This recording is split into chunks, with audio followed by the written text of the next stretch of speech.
now. 1 o'clock. Oh, this is steep. Hello. Ken, Oh, it's hot in here. Ken, tear the stub, give the ticket back. What? Tear the stub, give the ticket back. Okay.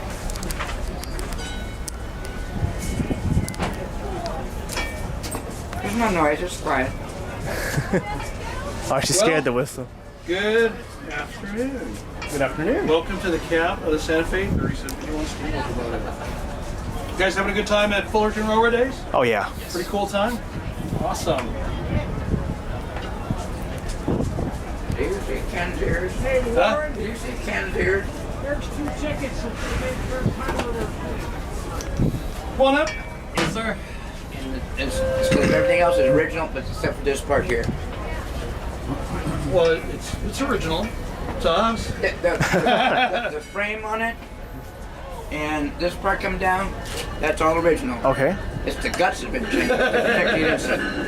Okay, so afternoon. My name is Warren Peterson. I am actually, last I knew, for some reason I agreed to be the president of this outfit. I don't know.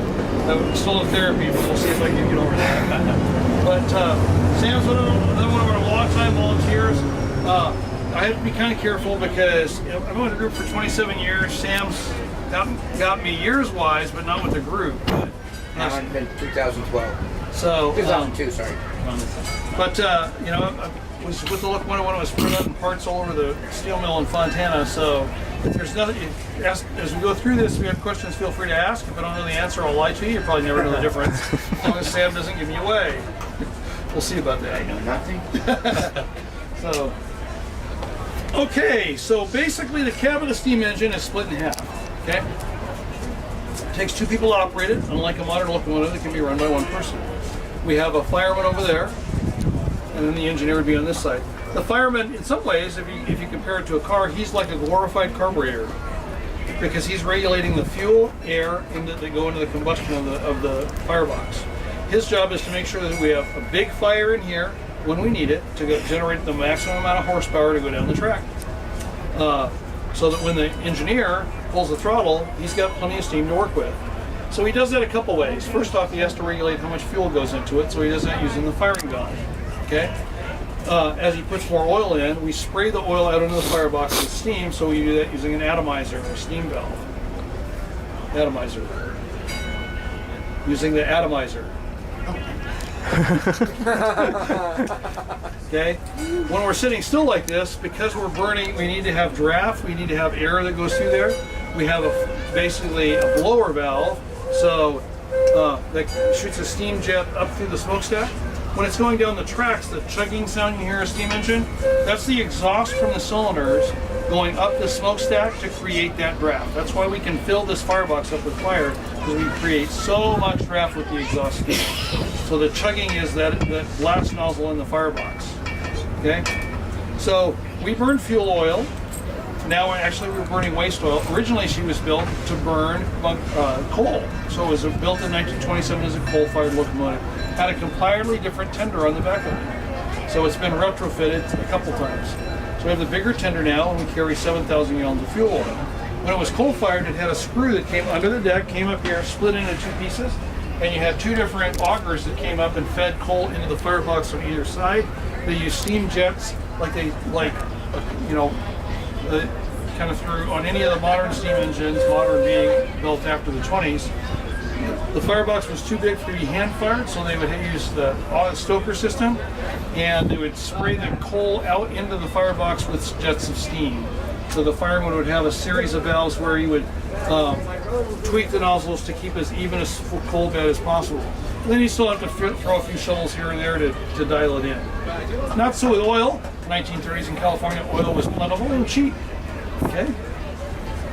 Need you drive a pickup or an SUV? No? Probably because it costs so much to fill up your gas station. Okay? Well, basically, modern pickup will drive. Well, what do you get? Kind of mileage you get in your truck? 25. 25.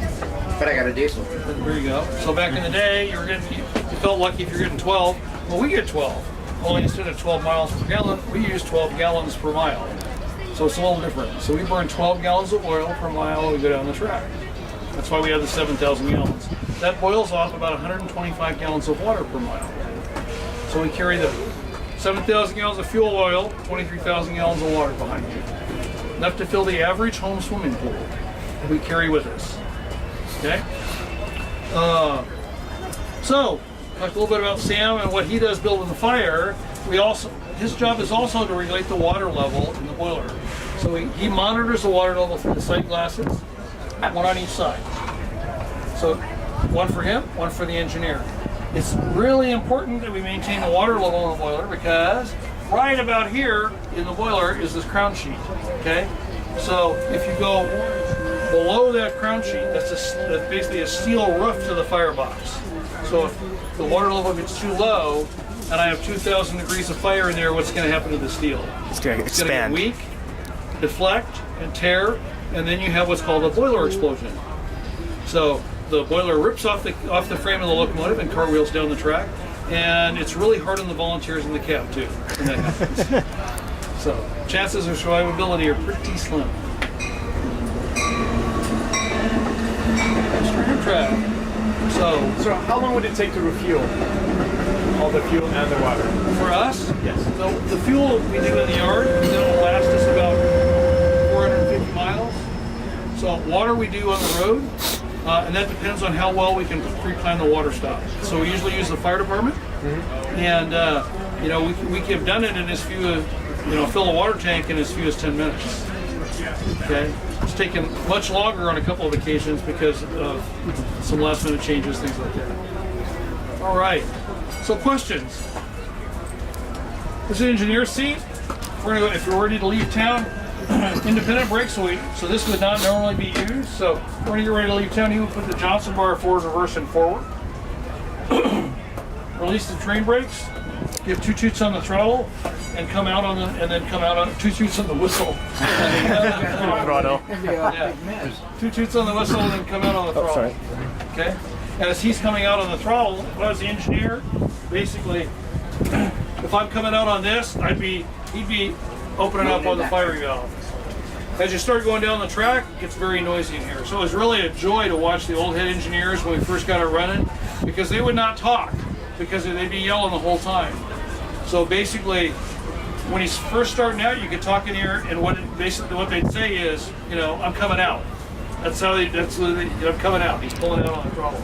Then beyond that, he's like, hand signals. I'm cutting off, because as soon as you push in on the throttle, he's got to cut back on the oil, otherwise you got all this black smoke coming out.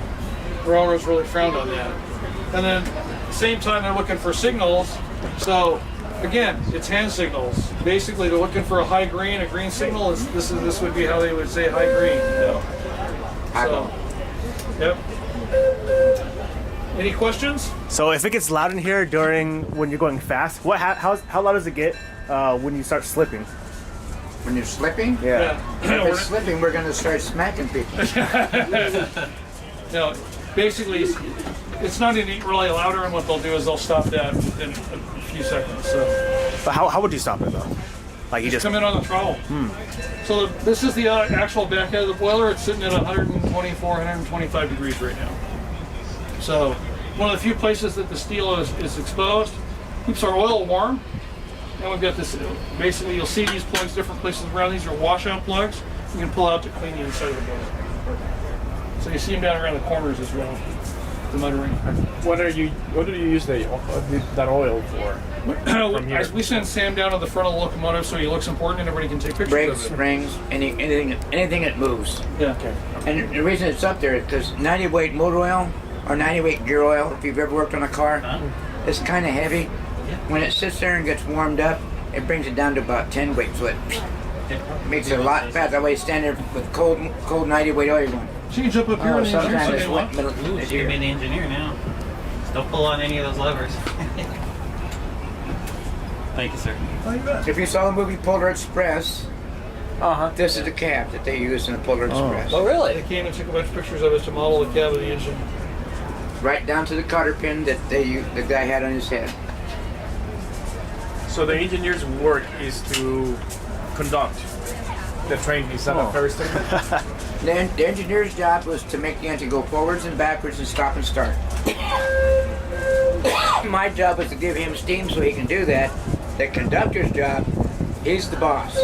Okay. And he would be back in the train. Got it. Everybody thinks the engineer is the guy that's in charge. Conductor is the man that's in charge.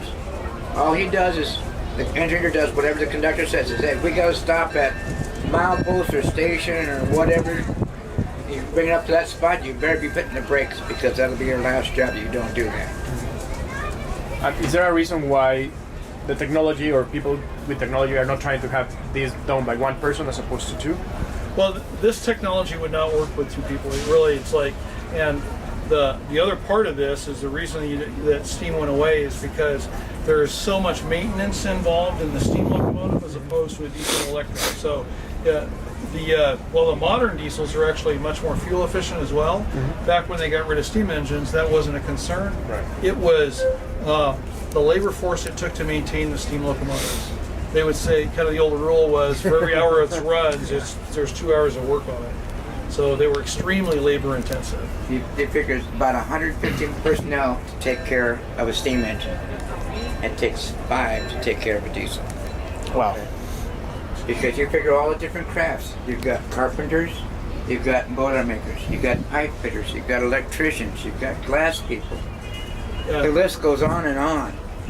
You've got ship fitters and all that kind of stuff. For a diesel, you just got a mechanic who changes a glow plug and away it goes. Alrighty. Well, if there are any last questions, let me know. You want to give us a little toot on the whistle? Go for it, Olivia. No? Huh? What's down here? This is basically just the. You want to see what's down here? We keep people down here for a long time. Uh-oh. And then sometimes we let them out. I can't open it because of that. Nothing. That's actually where There's not enough those for bodies down there. That's the plumbing going into for the oil fire. And what he just opened is a baffle that lets air into the water box. So we closed that right now to minimize the amount of air that's going in and keep it higher. Could we? Well, neither of these two.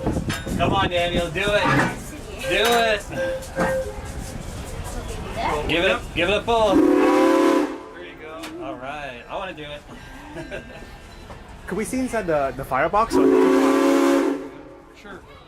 You Hang Olivia? on. Watch out. Come on, it's your chance. You gotta pull it hard. Pull it hard. There you Good go. job. All right. Watch out. I'm Gonna gonna do it once more. Okay, Daniel's gonna do it now. There you go. Okay. Definitely hot in there. Wow. Thank you very much. You're welcome. Thank you. inside there, you can This see flashlight? inside you can see the Sure. flues. If you scratch down, you can see the flues and tubes. Up there at the top where I got the flashlight, you can see the tubes. Oh yeah, you see them down there? You see Cool. some are small and some are big. The small ones are just regular standard flues. The bigger ones are where the superheaters go through. That's why Take they're a look, larger. Olivia. Come and look, real quick. No, go down. Dip down so you can see the tubes. You see them? See them? Yeah. Alrighty, folks. All right. Thank Can I you, blow the whistle gentlemen. actually? He's Up the up man in there. charge. Yay. A little tug. Real easy first. Okay. Give it a little bit of.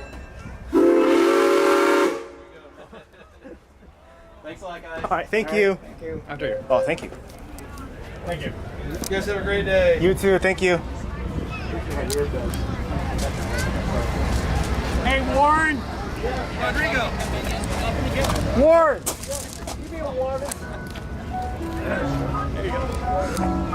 All right.